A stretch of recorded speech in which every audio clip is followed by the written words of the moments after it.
Hermanos, cuando subí esta mañana a las misiones, me olvidé de devolver mi mascarilla, así que lo siento, lo voy a poner en mi saco para no olvidarlo por segunda vez. Hermanos, qué lindo tenerles aquí esta mañana en la casa del Señor. Vamos a orar y pedir a Dios que nos hable esta mañana en su palabra. Tenemos cosas interesantes que aprender, espero que nos ayuden a todos en nuestra vida práctica y vamos a orar al Señor que nos hable en esta oportunidad. Padre amado, es un tremendo privilegio estar aquí esta mañana. Yo sé, Señor, que todos los domingos estamos aquí para alabarte, para adorarte, pero Padre, también podemos escuchar tu voz. Y esta mañana, Padre, ¿qué cosas tendrás que compartir con nosotros? ¿Cómo usarás tu palabra, Señor, para hablarnos? Padre, quiero pedir que nos ayudes a prestar atención a tu palabra. Que esta mañana, Señor, aprendamos algo que nos va a ayudar en nuestra vida cristiana. Para eso, Padre, pido que uses tu palabra por tu Espíritu para hablar a nuestros corazones. En el nombre del Señor Jesús te lo pedimos. Amén. Amén. Hermanos, yo no sé lo que sintieron ustedes al escuchar a Raúl leer el pasaje en Hechos 11 del 1 al 18. ¿Qué sintieron, qué pensaron al escuchar esas palabras? Yo les confieso algo. Durante la semana, el lunes, me senté con la Biblia para ver qué pasaje me tocaba predicar esta mañana. Y cuando leí este pasaje, algo en mi corazón sintió, ¿ahora qué voy a decir? ¿Qué voy a decir? ¿Por qué? Porque básicamente es una repetición del capítulo 10. ¿Notaron eso? Pedro aquí repite, narra lo que ya hemos leído en capítulo 10. Y lo que yo sentí era, Señor, aquí no hay nada nuevo que decir a la iglesia. Y uno como pastor se siente un poco mal, ¿no es cierto? Porque siempre quieres dar algo fresco a la iglesia y la idea de repetir otra vez el capítulo 10 como no te da mucho entusiasmo a predicar, les confieso. Pero luego pensé, Dios nunca hace cosas por las puras. Hay un versículo que dice, cada palabra de Dios ha sido inspirado por Dios. Así que no hay que pensar, hermanos, que el capítulo 11 es una redundancia, que no es necesario que esté en la Biblia, porque ya está en capítulo 10. No, por alguna razón, el Espíritu Santo le guió a Lucas a escribir el capítulo 11 también. Y la pregunta es, ¿por qué? Y la respuesta que quiero compartir con ustedes esta mañana es la siguiente. Es porque el Espíritu Santo quiere ayudarnos a todos esta mañana. ¿En qué manera? En aprender a discutir espiritualmente. ¿Ok? Aprender a discutir en forma espiritual.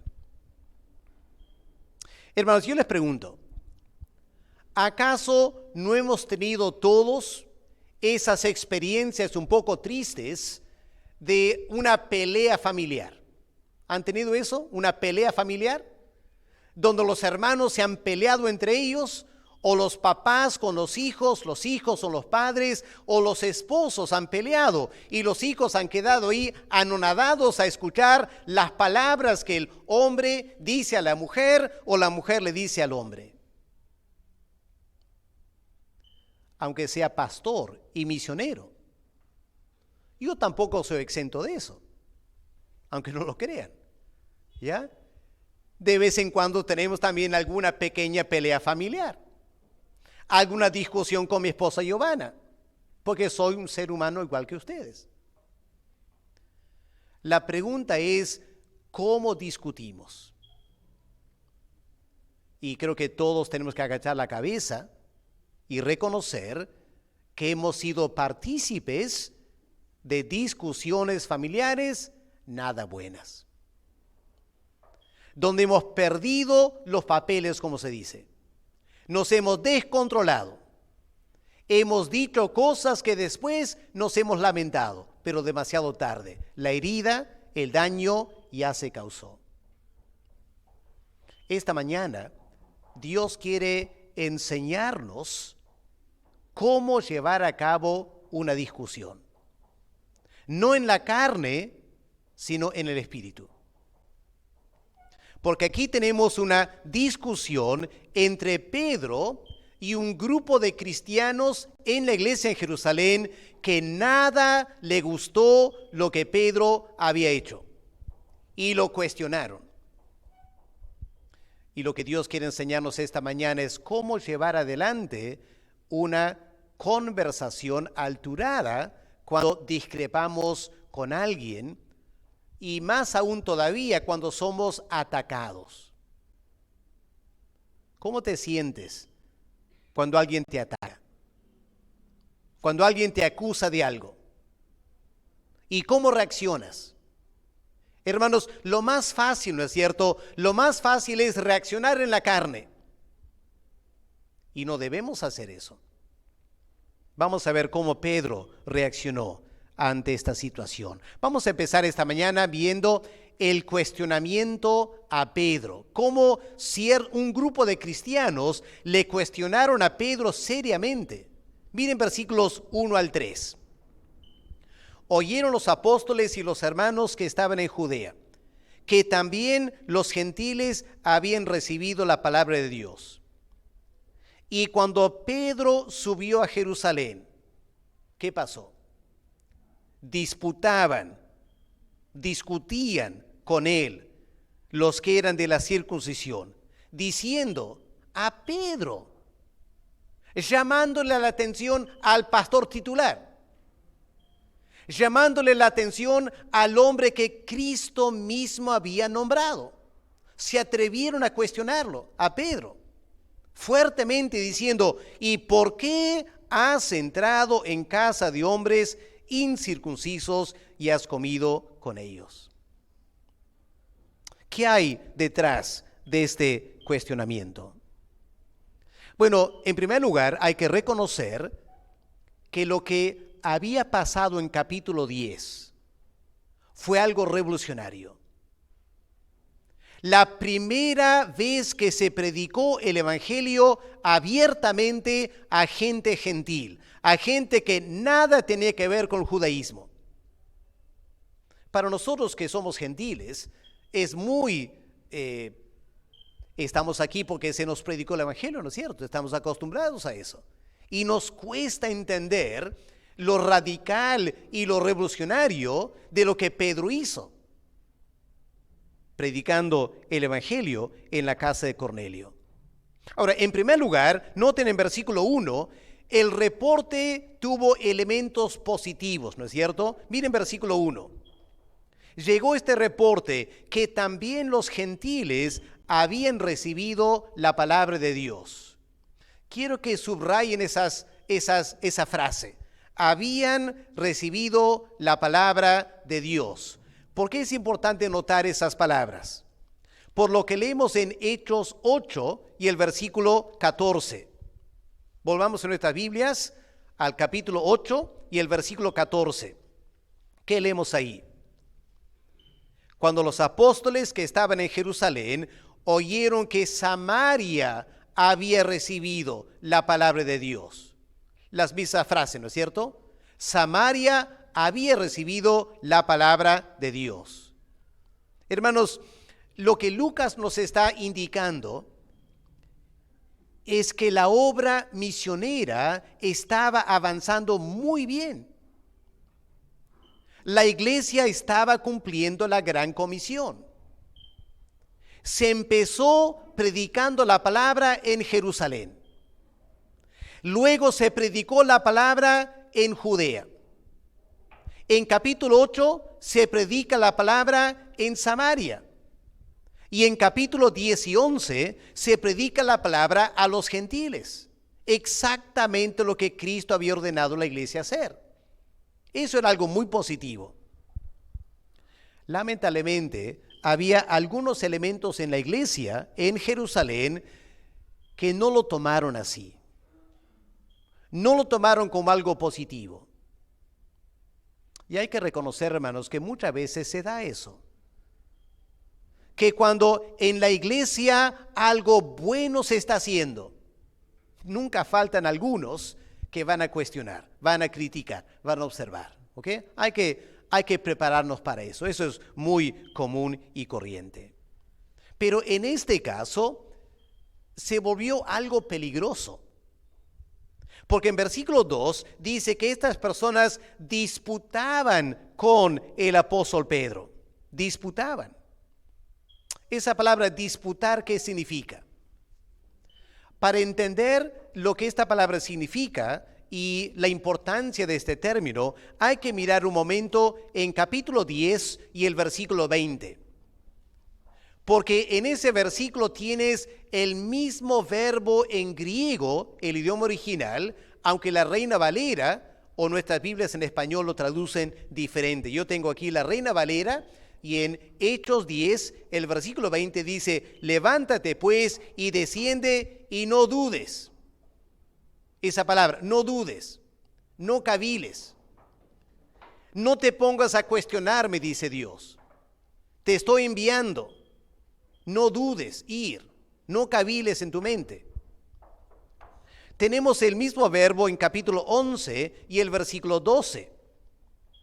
El Espíritu me dijo que fuese con ellos sin dudar, sin cuestionar, sin debatir. Así que, qué interesante, ¿no es cierto? El Espíritu Santo le dijo a Pedro, no dudes. No me cuestiones, anda y obedéceme. Pero en la iglesia habían personas que le cuestionaron, dudaron de lo que Pedro hizo. Es decir, personas en la iglesia que no tenían el Espíritu del Señor. Capten eso. Lo que el Señor le dijo a Pedro fue, no dudes, no me cuestiones. Y había gente en la iglesia que le va a cuestionar a Pedro. Lamentablemente, hermanos, eso siempre se va a dar. Qué lindo fuera que en la iglesia todos estuvieran en la misma sintonía espiritual, pero no se da eso. Y por eso ocurren debates internos. En la familia es igual. Qué lindo sería que en tu familia todos piensen igual, pero no es así. Y de ahí surgen los problemas y los conflictos. Ahora, ¿quién estaba cavilando aquí? ¿Quién estaba dudando en lo que Pedro había hecho? Dice versículo 2, los que eran de la circuncisión. ¿Qué significa eso? Eran judíos legalistas. Eran creyentes muy pegados a la ley de Moisés y la ley de la circuncisión.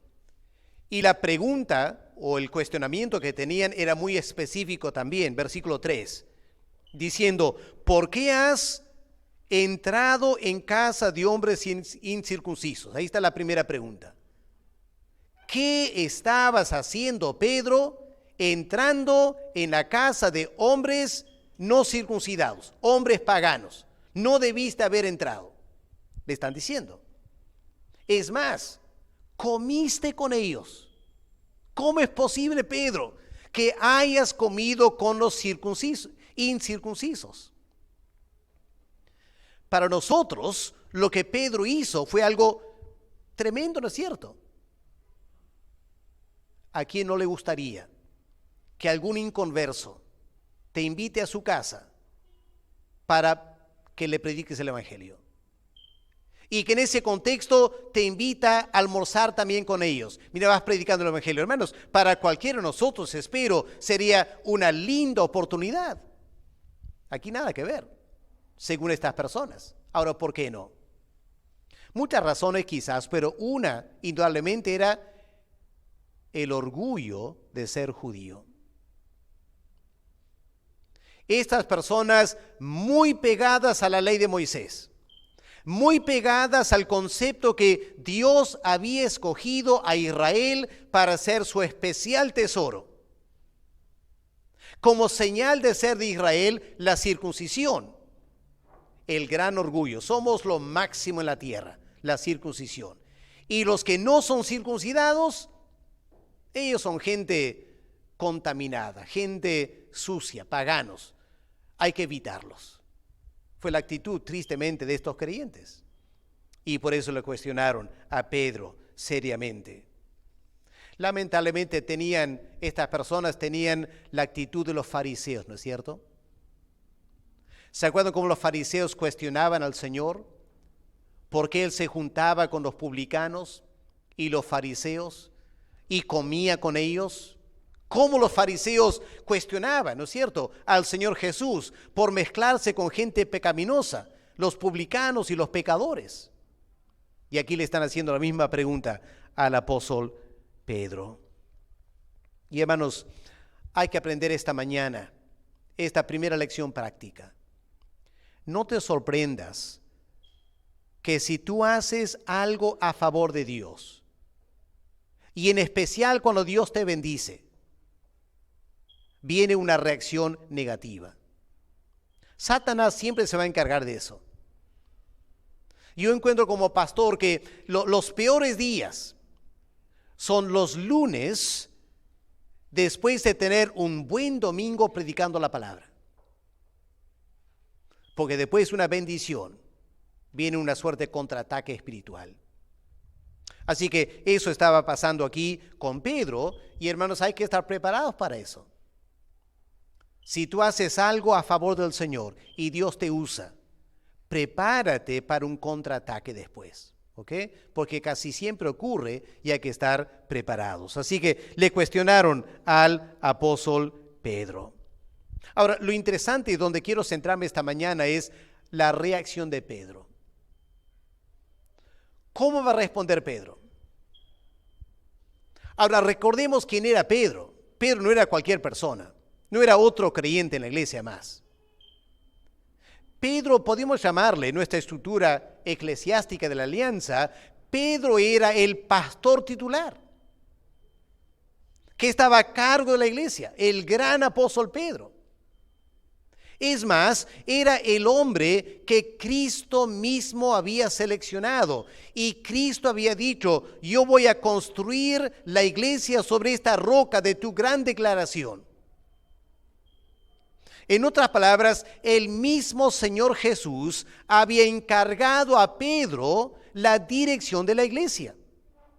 Era un gran líder, el líder máximo de la iglesia. Y aquí le están cuestionando. Y la gran pregunta es, ¿cómo reaccionó el apóstol Pedro? Y aquí, hermanos, hay muchas cosas que aprender. Permítame señalar muchas lecciones que tenemos que aprender de esta reacción de Pedro. En primer lugar, vamos a empezar con lo negativo. Vamos a empezar mirando cómo Pedro no reaccionó.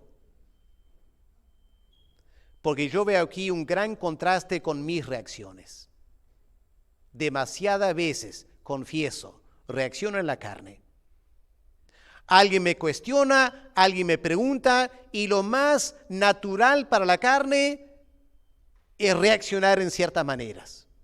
Por ejemplo, notamos aquí que el apóstol Pedro, en primer lugar, Pedro no se incomodó. Ya nosotros sí nos incomodamos, ¿no es cierto? ¿Alguna vez te han cuestionado algo? ¿Y cómo has reaccionado? ¿Lo has tomado tranquilamente? Ah, gracias por tu comentario. No, no reaccionamos así, ¿no es cierto? Nos incomodamos. Pero Pedro no se incomodó. Pedro pudo haber dicho, ¿cómo es posible que ustedes me estén cuestionando a mí? Yo soy el líder de la iglesia, no es posible que ustedes me cuestionen. No, pero Pedro no reaccionó así. Tampoco les increpó. Pedro pudo haber dicho, ¿y para qué me critican? ¿Acaso yo no he salido a hacer una tremenda gira, he hecho grandes obras y ustedes qué han hecho? Han quedado en Jerusalén en estas 4 paredes y nada han hecho ustedes. Qué fácil increpar, ¿no es cierto? Pero Pedro no increpó. Pedro tampoco se puso el plan del autoritario. ¿Ya? El autoritario. Miren, Pedro puede haber dicho, aquí soy el pastor titular, soy el ungido de Dios, ustedes cállense y sométense a mi liderazgo. No, no había nada de eso en Pedro tampoco. Tampoco lo tomó en forma personal. ¿Cuántas veces cuando te critican lo tomas muy personal, no es cierto? Te duele en el alma y lo tomas en forma personal. Pero Pedro no da ninguna indicación aquí que él se siente ofendido, que lo toma como un ataque personal. No hay nada de eso en la reacción de Pedro. Tampoco Pedro cuestiona su actitud. Muchas veces una forma de defendernos es cuestionar la actitud de otros. Pedro puede haber dicho, bueno, a lo menos yo tengo amor por las almas y hago para ellos, usted no tiene nada de amor por las almas. No, pero Pedro tampoco reaccionó así. Así que es lo primero, hermanos. Quiero que noten, el apóstol Pedro no reaccionó en la carne. Y nosotros tenemos que aprender de eso, ¿no es cierto? Porque demasiadas veces las peleas en un matrimonio, las peleas en la familia o las peleas entre hermanos en la iglesia se dan por una sola razón: la carne. La carne reacciona, salta. Y soltamos palabras a veces hirientes, ofensivas, y se genera todo un problema por la carne. Me impresiona la reacción de Pedro. Y aquí estaba pensando cierta diferencia entre Pedro y Pablo. ¿Ha notado que a partir de Pentecostés nunca leemos de Pedro perdiendo la paciencia? Aquí le cuestionan y Pedro reacciona muy bien. En Gálatas, Pedro cometió un error, Pablo le cuestionó a Pedro y Pedro lo tomó tranquilamente. Pablo un poco diferente, ¿no es cierto? Pablo se peleó con Bernabé. Cuando el sumo sacerdote le mandó a bofetear a Pablo, la reacción de Pablo en la carne en un momento, ¿no es cierto? Qué interesante ese contraste. Pedro, un hombre que aprendió a controlar la carne. Y eso es muy importante para nosotros. La segunda cosa para notar de la reacción de Pedro. Noten, el apóstol Pedro adoptó la siguiente actitud. Pedro no dio a entender que estas personas de la circuncisión eran malos. ¿Ya? Pedro no da a entender que eran personas malas, incrédulas o lo que sea. La reacción de Pedro, si pensamos un momento lo que pasó aquí, la reacción de Pedro fue la siguiente: hermanos queridos, me están cuestionando no porque son malos, no porque son carnales, me están cuestionando simplemente porque les falta más información. Les falta saber lo que realmente pasó en la casa de Cornelio. Así que permítame contarles lo que les falta saber para que se acabe esta discusión. Y dicho y hecho, el apóstol Pedro narra lo que pasó, las personas escuchan en detalle lo que pasó, y ahora, teniendo esa información, se acabó la pelea. Qué importante es eso, hermanos.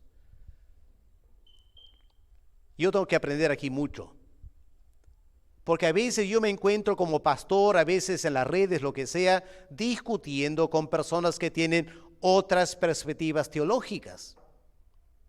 Y lo más fácil para un pastor es dar la impresión que la otra persona con quien está discutiendo que son malos, son negativos, son anticristianos. Cuando podría ser que simplemente les falta más información. Y en vez de insinuar que son personas malas, debo tratarlas como personas buenas, pero que les falta conocer algo. Cambiaría totalmente la forma de hablar, ¿no es cierto?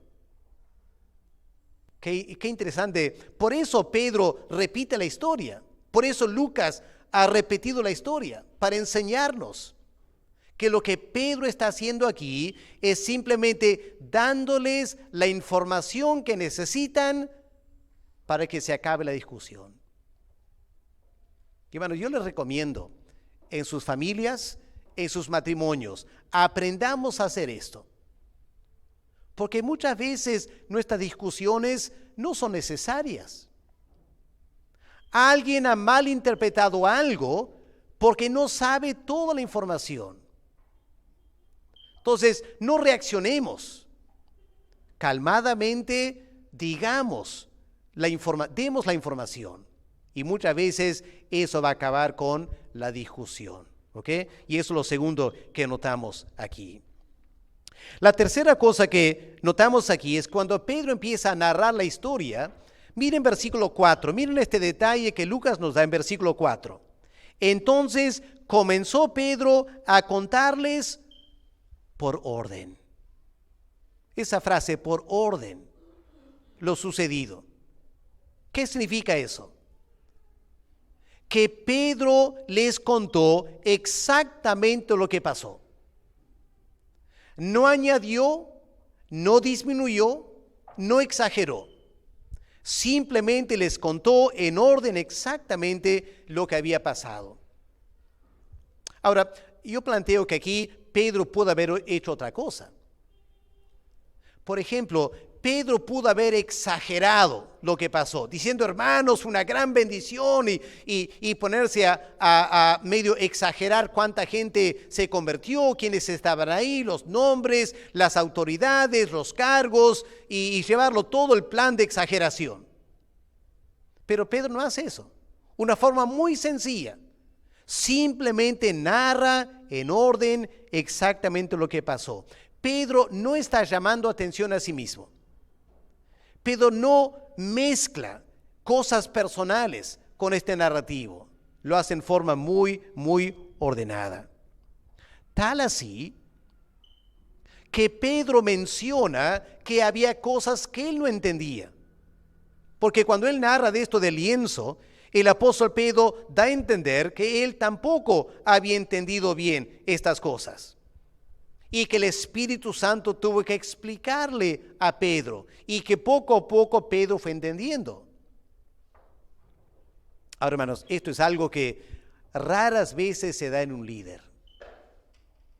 Un líder raras veces te va a confesar que había cosas que no entendía.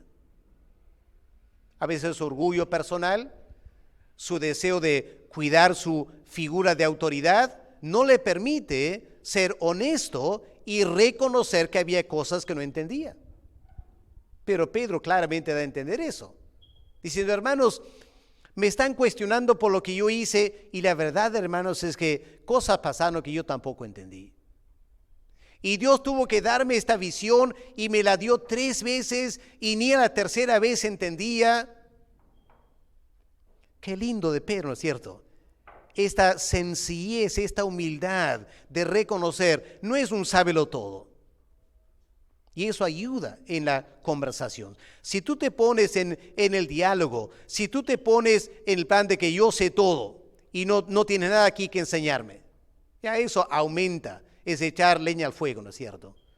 Un poco de humildad ayuda mucho en una discusión. Y Pedro muestra esto aquí. Quiero que noten también un cuarto detalle. Vamos al versículo 12. Quiero que subrayen una palabra en versículo 12. Hermanos, espero que a estas alturas en mi ministerio con ustedes ya han aprendido una cosa de mi persona. La necesidad de mirar el texto con cuidado. De no leerlo rápidamente y pensar, ya lo sé. No, hay muchos detalles en la Biblia que hay que meditar. Miren esta palabra en versículo 12. El Espíritu me dijo que fuese con ellos sin dudar. fueron también conmigo estos 6 hermanos. Y entramos en casa de un varón. Ahora, ¿puede notar un cambio de palabra ahí?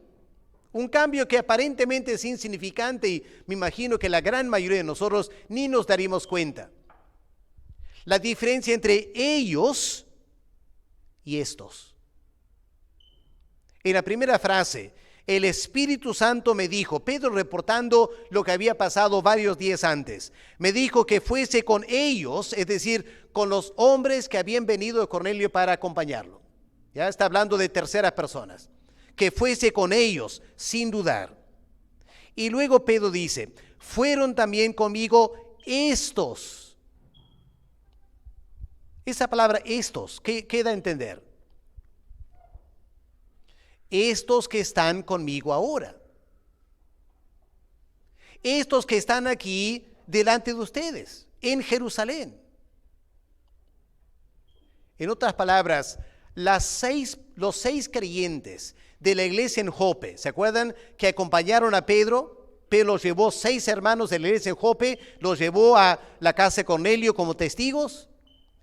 Qué interesante. Cuando Pedro vuelve a Jerusalén, Pedro trae o lleva esos 6 hermanos con él. Pedro anticipando el problema, Pedro anticipando las preguntas. Y Pedro pensando, mejor llevo a estos hombres conmigo para que sean testigos.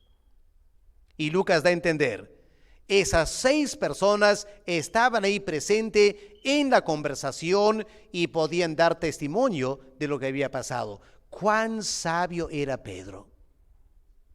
Yo lo admiro, les confieso, yo admiro esto. Porque yo hubiera pensado, ¿no es cierto? Yo hubiera pensado, si Pedro es el pastor titular, y Pedro es un apóstol, y Pedro es el hombre a quien Cristo nombró como líder, ¿quién le va a cuestionar? ¿Para qué necesito testigos? Yo mismo soy.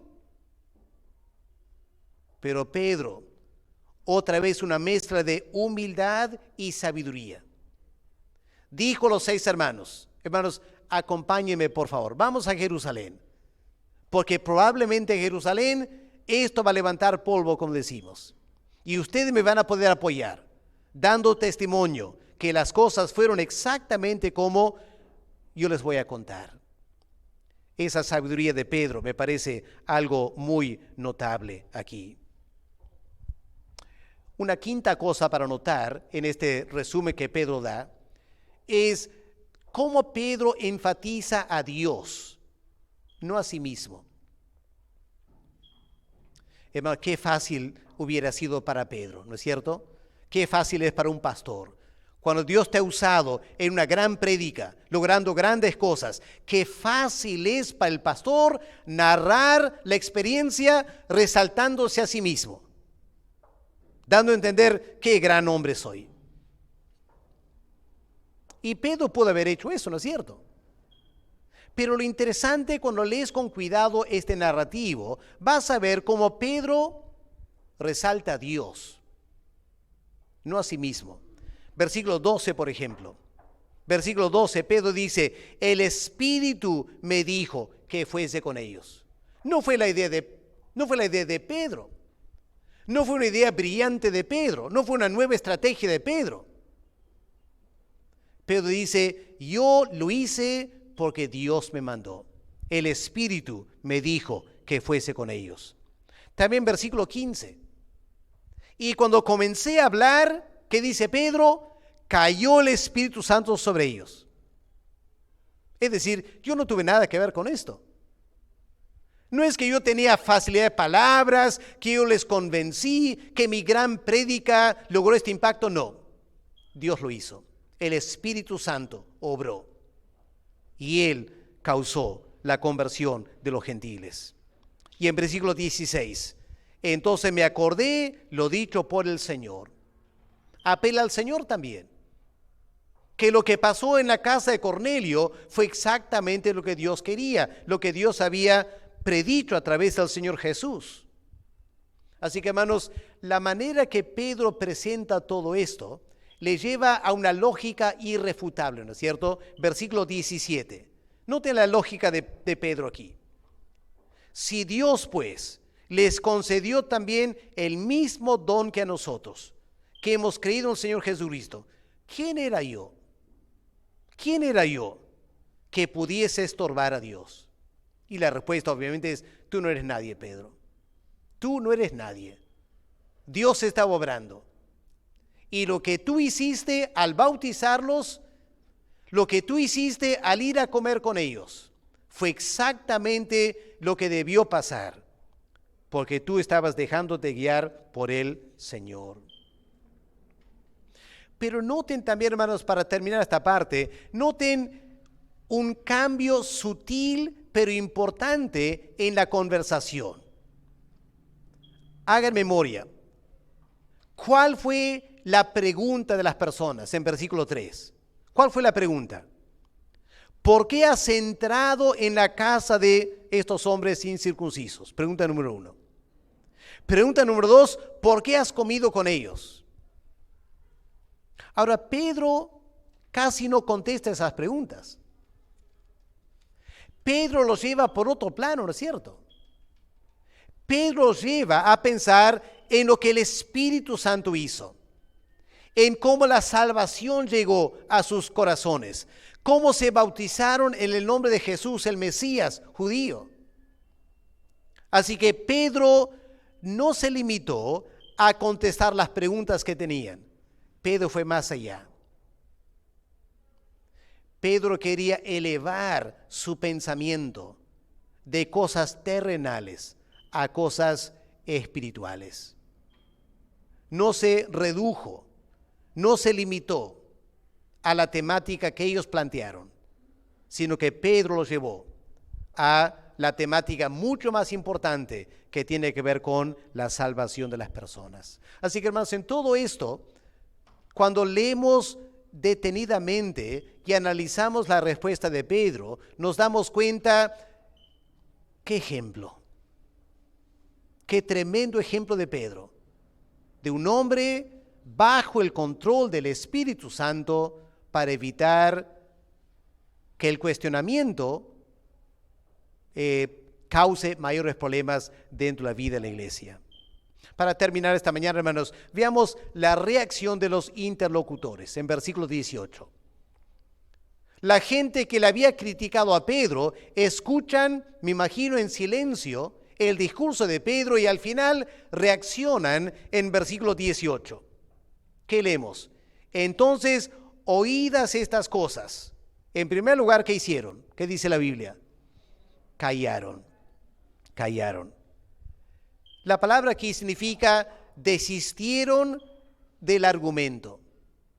Dejaron de criticar a Pedro por lo que él había hecho. Desistieron. Ahora, eso no significa necesariamente que aceptaron lo que Pedro estaba diciendo. Simplemente desistieron de seguir criticando a Pedro. Pero noten ahora la segunda cosa que hicieron.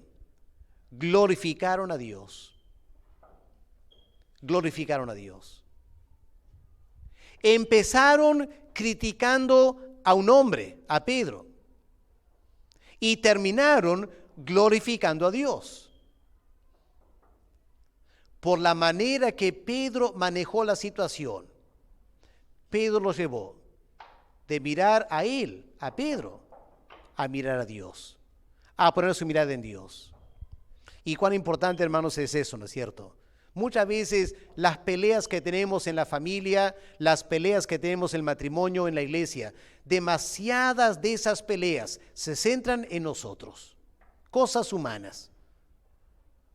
Qué lindo poder llevar la conversación al plano espiritual, para que la conversación, que de repente empezó en forma acalorada, o tiene el potencial para volverse algo acalorado, termina con todos glorificando a Dios al entender bien el panorama de lo que había pasado. Así que glorificaron a Dios.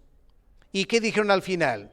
De manera que también a los gentiles ha dado Dios arrepentimiento para vida. ¿Lo entendieron al final, no es cierto? ¿Lo entendieron?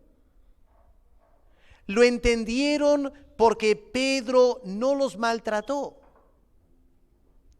Lo entendieron porque Pedro reaccionó en el Espíritu y lo llevó a la comprensión espiritual.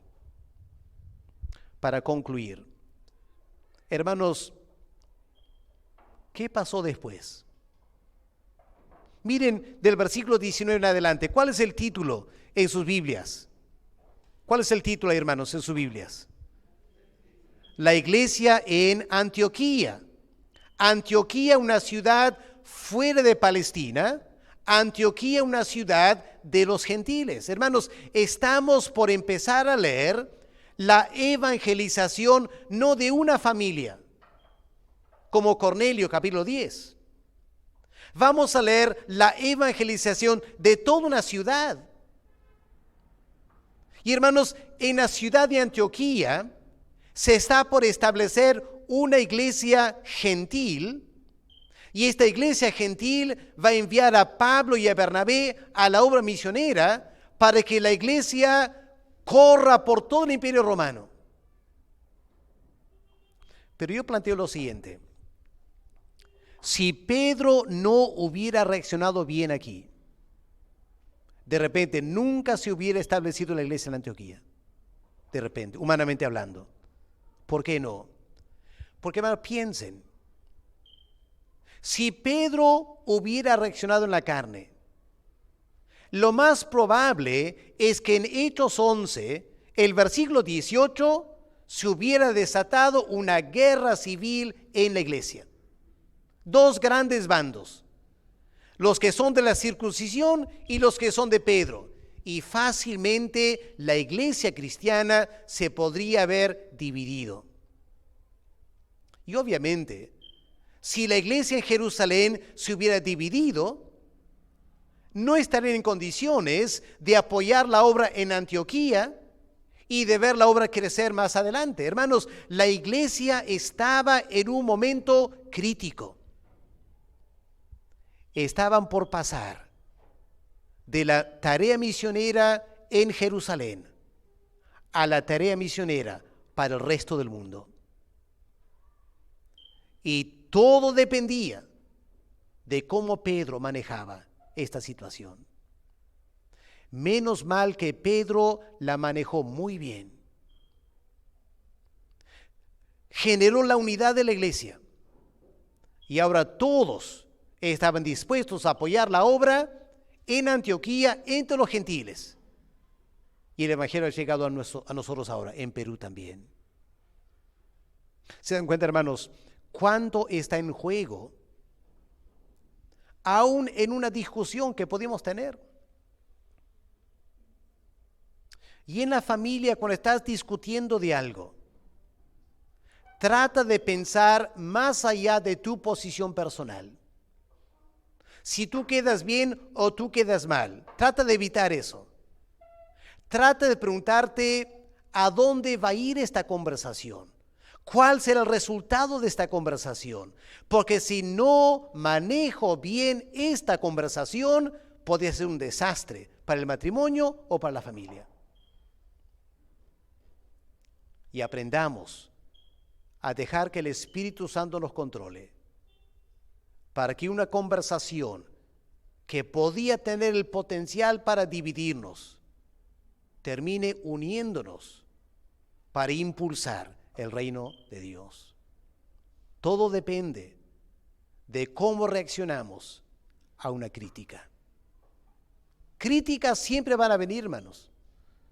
Y mayormente las críticas van hacia las personas que hacen algo. Porque si tú no haces nada, no te van a criticar, ¿no es cierto? Te van a dejar tranquilo si no haces nada. Pero empieza a hacer algo, te van a criticar. Ahora, ¿cómo vas a responder a la crítica? Ahí está la pregunta. Y por eso, no es que el capítulo 11 es una redundancia. No está aquí para cansarnos a leer la Biblia. Está aquí para que aprendamos a ver cómo Pedro manejó esta situación. Y Dios nos ayude a hacer lo mismo en la iglesia, en la familia, en el matrimonio.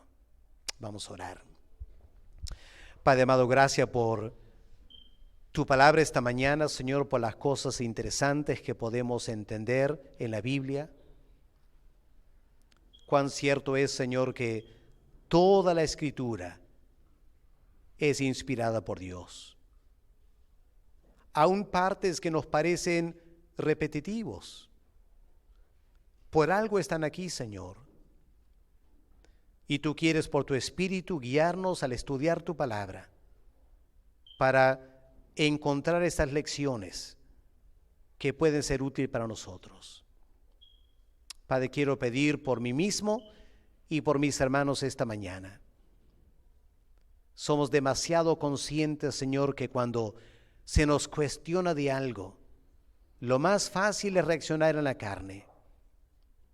Enséñanos a seguir este modelo de Pedro, para que mantengamos la unidad de la familia, del matrimonio, de la iglesia, y que podamos seguir avanzando en la misión que tú nos has dado.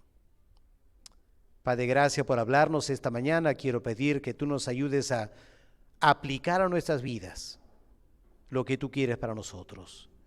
En el nombre del Señor Jesús te lo pedimos. Amén. Amén.